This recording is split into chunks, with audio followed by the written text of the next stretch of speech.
युद्ध आपल्या विचारसरणीला कधीच मानवणारं नाही असं सांगणारे महामंत्री विदुर कुणाचीही मनधरणी न ऐकता युद्धापूर्वी हिमालयात जाणार असं राखीव गोटात निश्चयपूर्वक बोललं जात होतं.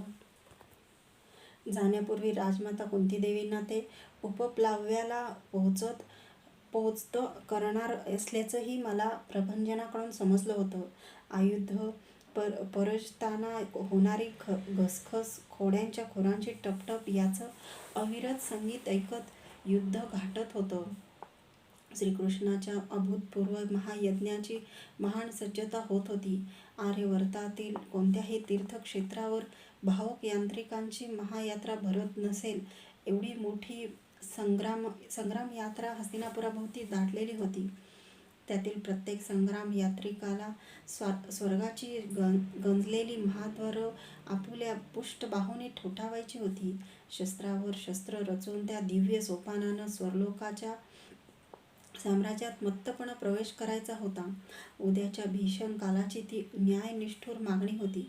ती पूर्ण करण्यासाठी एकत्रित झालेले आत्मनिर्भर आणि बलिदंड असे लक्ष सैनिक राजनगराच्या सर्व राजमार्गावरून उन्नत छातीने निर्भयपणे फिरताना मला राजवाड्याच्या सोंदावरून रोज स्पष्ट दिसू लागले. नवीन येऊन मिळणाऱ्या सैनिक पथकाच्या असंख्य हत्ती घोड्यांनी घुसळल्यामुळं गंगेचं एरवी हिमासारखं दिसणारं पांढरशुभ्र पात्र दरदिन अधिकच गढूळ होत होतं. आयुधागारातील लक्षावधी आयुध बाहेर काढून परजण्यात आली होती. कुरुक्षेत्राच्या युद्धभूमीभोवती समरांगणाची कक्षा दाखविणारी असंख्य छोटी छोटी पांढरी निशाणं उभारण्यात आली. देशोदेशीचे विविध वर्णाची, विविध आकारांची लहान मोठे शंख शंखागारात लाकडी बैठकीमध्ये रचून ठेवण्यात आले होते. नगरातील निवासांमधील शयनगृहातील दगडी समया कधी नव्हत्या त्या मध्यरात्रीपर्यंत जळत तेवत राहू लागल्या. महाराज हस्तीने वसवलेल्या राजनगराच्या जीवनक्रमातील निर्वाणीचा समय येऊन ठेपला होता. मार्गशीर्षाच्या धुक्याचे दाट ढग राजवाड्याच्या तटाभोवती दाटू लागले. महायुद्ध माझ्या आयुष्यातील हे तिसरं महायुद्ध होतं. पहिलं पांचालीच्या स्वयंवरात अनेक राजांनी मिळून कांपिल्य नगरात मांडलेलं. दुसरं युवराज्ञी भानुमतीचं युवराज दुर्योधनानं हरण केलं त्या प्रसंगी मला लढावं लागलेलं. ह्या दोन्ही महायुद्धात अनेक देशांचे राजे होते. आता हे तिसरं महायुद्ध होतं. पूर्वीची दोन्ही महायुद्ध आमच्या देशापासून फार दूर दुसऱ्या खंडात झाली होती. आम्हा कुरूंना त्याची प्रत्यक्ष झळ कधीच पोचली नाही. पण हे तिसरं महायुद्ध आता दुसऱ्याच्या खंडात नव्हतं, ते आमच्या देशानजीक येऊन ठेपलं होतं, अगदी हस्तिनापुराजवळ, कुरुक्षेत्रावर. यावेळी सगळे अंतर्गत संघर्ष मिटवून मिळेल ते सहाय्य घेऊन उभं ठाकणं हे सुज्ञपणाचं नव्हतं काय? माझं मन त्याच निर्धाराच्या येऊन ठेपत होतं. कोणत्याही कारणासाठी ते आता कधीच डळमळणार नव्हतं. परिस्थितीचं आव्हान स्वीकारून मी उभा ठाकलो होतो. इतरांना धैर्य देत होतो.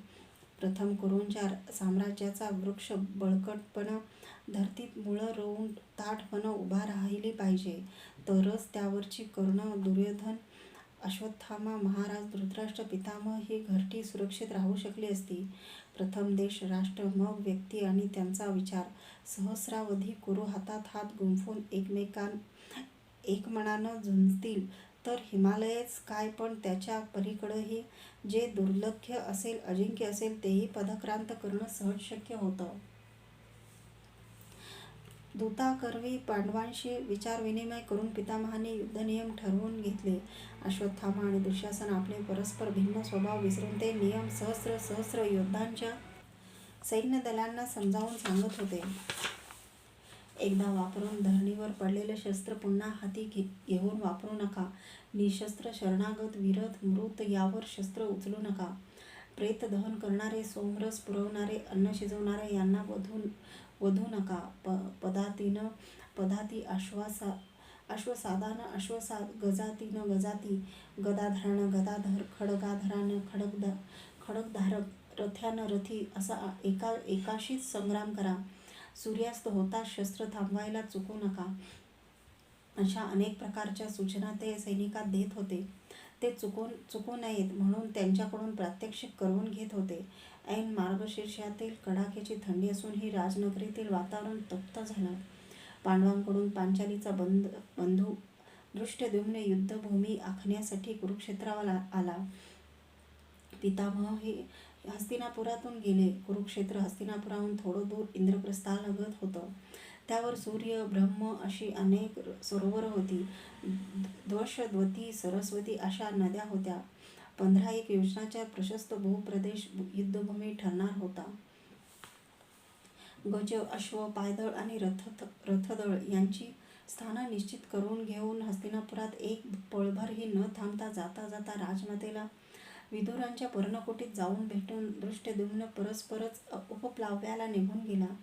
आखलेली युद्धभूमी पाहून आलेला सत्यसेन काळजीने म्हणत होता की दक्षिणेच्या दिशेनं ती उतरती होत गेली आहे. त्याची सत्यता पटवून घ्यावी म्हणून मीच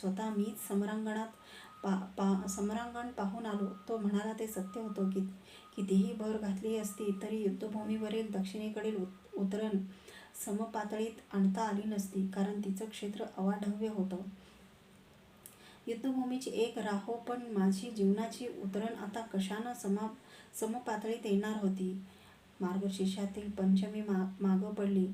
थंडीचा कडाका थोडा कमी झाला. द्वारकेहून परतलेला दुर्योधन नगरात शिरताना त्याच्या रथात श्रीकृष्ण दिसतो काय म्हणून मी सौंदावरून मोठ्या औत्सुक्यानं पाहिलं.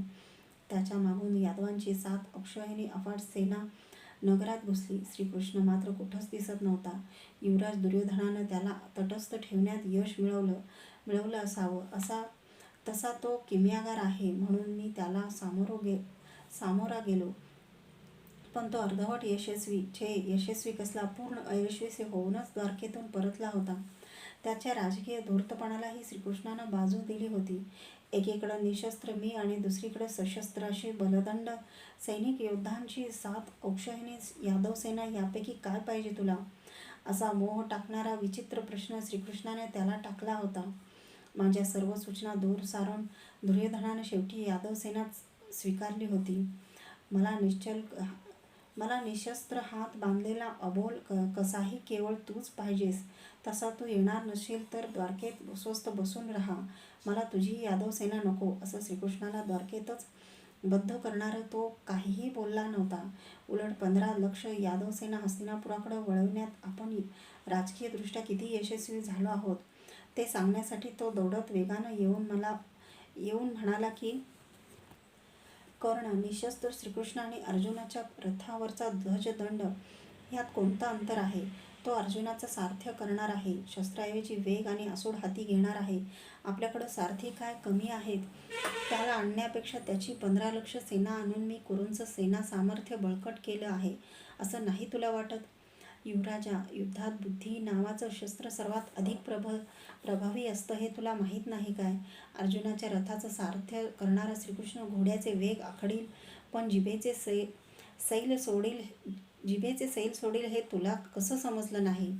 त्याला मूकपणं सारथ्य करण्याची अट जरी तू घालतास तरी बरं होतं, असं त्या राजनीती कुशल म्हणणाऱ्या नरेशाला सांगावंसं मला वाटलं.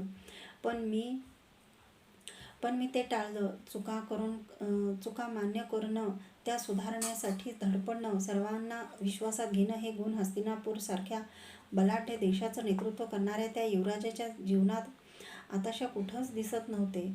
येऊ घातलेलं महायुद्ध, अवतीभवतीच्या ज्वलंत समस्या, पितामह, गुरु, द्रोण यांसारख्या वृद्धत्वानं निष्प्रभ झालेल्या कुरूंच्या हाती असलेली दीर्घकालची राज्यसूत्र निर्वाणीच्या प्रसंगी असाव्या लागणाऱ्या एकात्मतेचा अभाव, ह्या साऱ्या अडचणीमुळे दूरदृष्टीचा मार्ग कुठेही सापडत नव्हता. कोळ्याच्या जाळ्यात सापडलेल्या कीटकासारखा युवराज जितका धडपडत होता तितका अधिकच गुरफटत चालला होता. मला हे स्पष्ट दिसत होतं. तो आणि त्यानं निवडलेला राजकारभाराचा मार्ग सर्वच महान धोक्यात येत होतं. काही आशेचा किरण दिसतो का यासाठी मी तळमळत होतो. मात्र आपण एकटेच सामर्थ्यशाली आहोत. कुणीही आपल्यासमोर टिकाव धरू शकणार नाही. हस्तिनापुराचं प्राचीन राज्य करण्याची राज्य करण्याची बुद्धिकुशलता केवळ आपल्या आणि आपल्या एकट्याच्या अंगीच एकवटली आहे. या विचित्र अहंगंडानं दुर्योधन इतका घेरला होता की कुणालाही विश्वासात घ्यायला तो तयार नव्हता. माझी सूचना, माझा परामर्श हा एका आपल्यावर नितांत प्रेम करणाऱ्या जीवनमित्राचा विचार आहे हेही त्याला पुरेसं पटत नव्हतं. श्रीकृष्ण सोडून तो यादव सेना घेऊन आला होता. एकूण सैन्यसंख्या आता 11 अक्षौहिणीवर गेली होती. सेनापतीची निवड करून त्याच्या नेतृत्वाखाली पथकांची योजना करण्याचा समय आला होता.